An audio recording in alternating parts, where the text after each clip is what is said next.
That's when it gets fun, because if we go to number 5, North Sand, again, we're going to set the velocities and displacements state back to 0. We're going to change tailings material into North Sand material. So what they did here first was so they don't have to keep typing range group tailings 1 or tailings 2 or tailings 3 or tailings 4 and so on. They made a new group. It's called tailings, which encompasses all these subgroups, right? So now we can just refer to group tailing. Will be easier. So they're saying zone C model assigned North Sand range group tailing. Should be a quote there. And then there's a whole pile of North Sand properties here. I certainly don't want to get into what all of these are, because this is not my area of expertise. These C-S-1 are critical state 1, critical state 2. This one's 0, so that one doesn't matter. The only one that I can talk about that makes any sense to me is this OCR over consolidation ratio, right? So these are tailings that have just been plopped down here. So the over consolidation ratio is basically 1. These things are not over consolidated. So they're going to be pretty soft.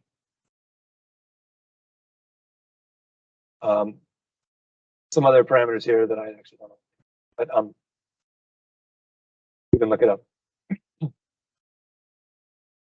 But one thing you do need to do with the North Sand model, and in fact, well, definitely with the North Sand model, is it has initial stress properties, which is a little bit weird.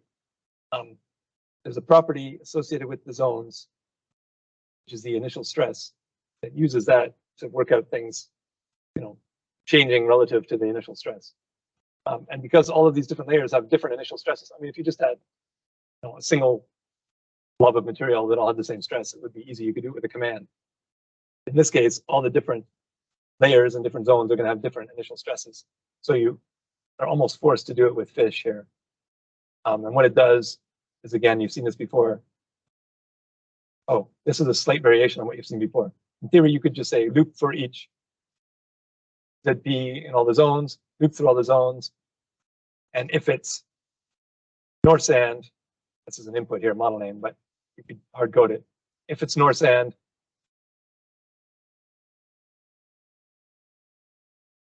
set the initial stress equal to its stress plus the pore pressure. I'm not even sure why they did that. I think you can say zone.stress.effective. That would work. This person just did it by hand by taking the stress and adding the pore pressure. Remember that compressive stresses are negative. You add the pore pressure to get the effective stress. Anyway, there you go. The wrinkle here, and I don't know if you talked about this in the fish part, is that they actually did this as a multi-threaded function. And so the way that the multi-threading works is that instead of saying fish define and you give the model name, you say fish operator, give the name, and then an input is the zone. So instead of having a loop inside of the fish function here, an input to the fish function is this zone. And when you call the fish function, you just send it the whole list. You say : zone.list. And it sends the whole list to the function and intelligently breaks it up onto multiple processors or multiple threads, and executes the loop in a multi-threaded way. It's not particularly complicated. If we did it not multi-threaded, we would just have 2 extra lines in here. We would say loop for each ZP zone.list and loop. In this case, we're taking out the loop, sending it an input, which is the zone pointer. And when we call the function as an input, we just have to send it the list of zones, this : in front of it. And it does the multi-threading. In this particular case, it's probably not necessary because this does not take very long.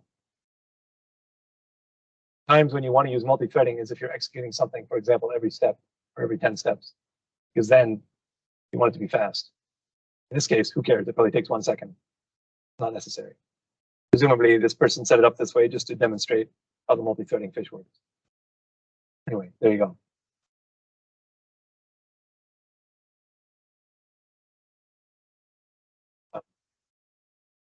So nothing here is changing in terms of boundary conditions or forces or anything like that. All we're doing is changing the properties, solving it. So probably it's not going to take very long to solve.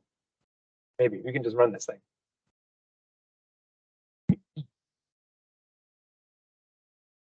Yeah, so we're changing the properties. Maybe a few things failed, maybe a little bit of stress redistribution. Probably not much. And we can go look at the displacements.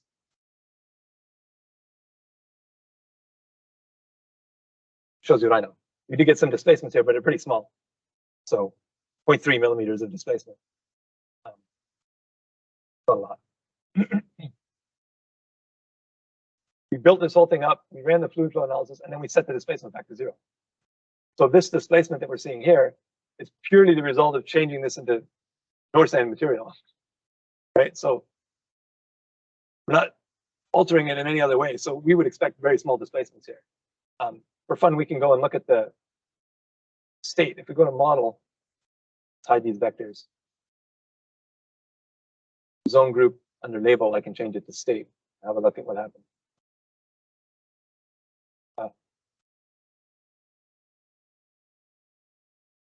Okay, I mean, there's some shearing now, some shearing past, some outer now and outer past. I don't even know what that means. There's something interesting going on here in the dam. But this is relatively distributed, I guess. Not causing a whole lot of deformation. Again, you can put these vectors on. We're just changing this into more Coulomb material. Sorry, changing it into North sand material did not end up causing a lot of displacement. But you're right, the total displacement is going to be a lot more than that due to the fact that we added these different layers on it. And you could do that. I mean, you could run this thing and not reset the displacements for each of these stages to end up getting the the total displacement.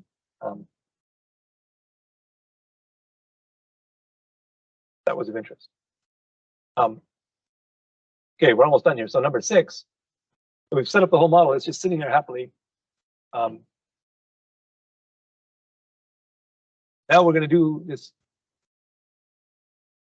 Now we're going to do this, adding a load on top, the undrained solution, exactly like we did this morning. So we set the fluid modulus to something a little bit more realistic. Oh, it is totally realistic in this case, because remember we're doing kilopascals. So a modulus of 1E6 is actually 1 gigapascal fluid modulus. So that's pretty realistic. And then what they're going to do is apply a stress to the top, exactly like we did this morning, right? They're going to blob a stress on top of this thing. It's going to cause the pore pressures to jump up because we have a realistic fluid modulus. See what happens. The extra little wrinkle here is that they do it gradually. So I don't know what this load is supposed to be simulating. Maybe they're building something else on top of this thing. I'm not sure. But instead of blobbing that whole load on in one shot, they're just ramping it up gradually. And so what they've done is they've written a little fish function here. And this is pretty similar to what we did with the ground reaction curve. It's working out, returning a number, in this case, between 0 and 1 over 4,000 steps. Okay. So same thing we did earlier. It's getting the current step, and it's saying the ramp value is equal to the current step minus the initial step divided by 4,000. So you can imagine the first entry is 1 over 4,000, a very small number, and it's going to increase until you get to 4,000 steps. And now it's 4,000 over 4,000, so it's 1. So it's returning a number between 0 and 1, which is linear over 4,000 steps. And it says, if we're more than 4,000 steps, just return 1. So it doesn't keep getting bigger and bigger and bigger, right? So it's a relatively simple fish function here. It returns a number between 0 and 1, increases linearly over 4,000 steps. So that when they apply the stress, the zone face apply, here they use stress norm. When I did it this morning, I said stress DZ. In this case, it's the same thing. It's going to be acting downward. Give a stress value, a compressive stress. Remember, compression is negative. Remember, we're doing kilopascals, so this is minus 500 kilopascals. With this extra little bit in here that we didn't do this morning, I say fish ramp. What it's going to do is take this number, multiply by the value returned by this fish function, which is something between 0 and 1. It's going to apply it to the top over some bounds in the x direction. Same thing we did this morning.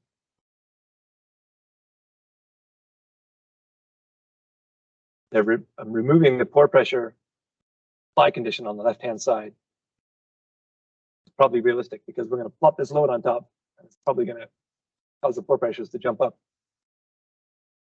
The other thing they're doing here is changing the fluid tension limit to a big fat negative number, which means we're allowing the pore pressures to go negative. Not 100% sure why they did that, but maybe this tailings material is such that, you know, it's some sort of gooey material that supports negative pore pressure. So anyway, and then I'm going to cycle it for 8,000. So the load's going to increase over the first 4,000 steps, and it's going to stay constant for 4,000 steps, and I'm going to save it.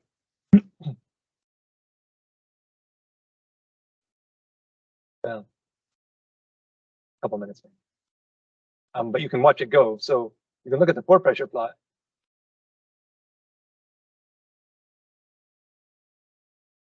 See this is more effective if you fix the contours. Anyway, you can see the pore pressure is changing here.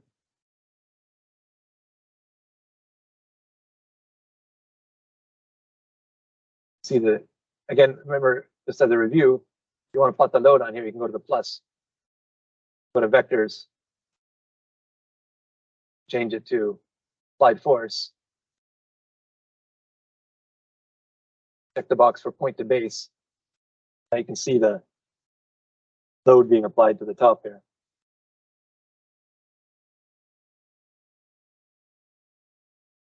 Look at the displacements.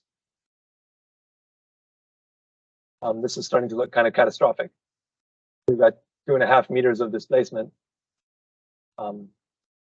Some sort of nasty looking shear failure. Go to the shear strain plot.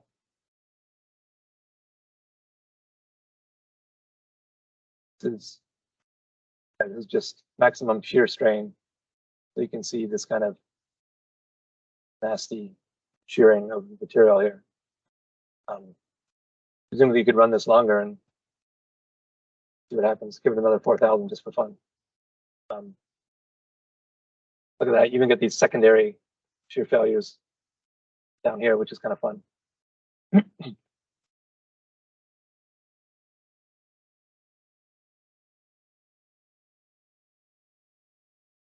You can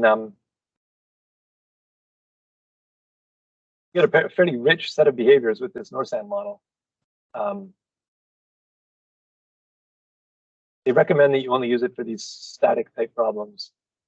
It doesn't really work properly for dynamics. People do it, but it's not strictly correct to do dynamics with this Norsand model. There are other models for doing liquefaction with dynamics. But for models like this, it's totally useful, and it's very popular for tailings dams. So if you want more details about how the Norsand model works, look in the documentation.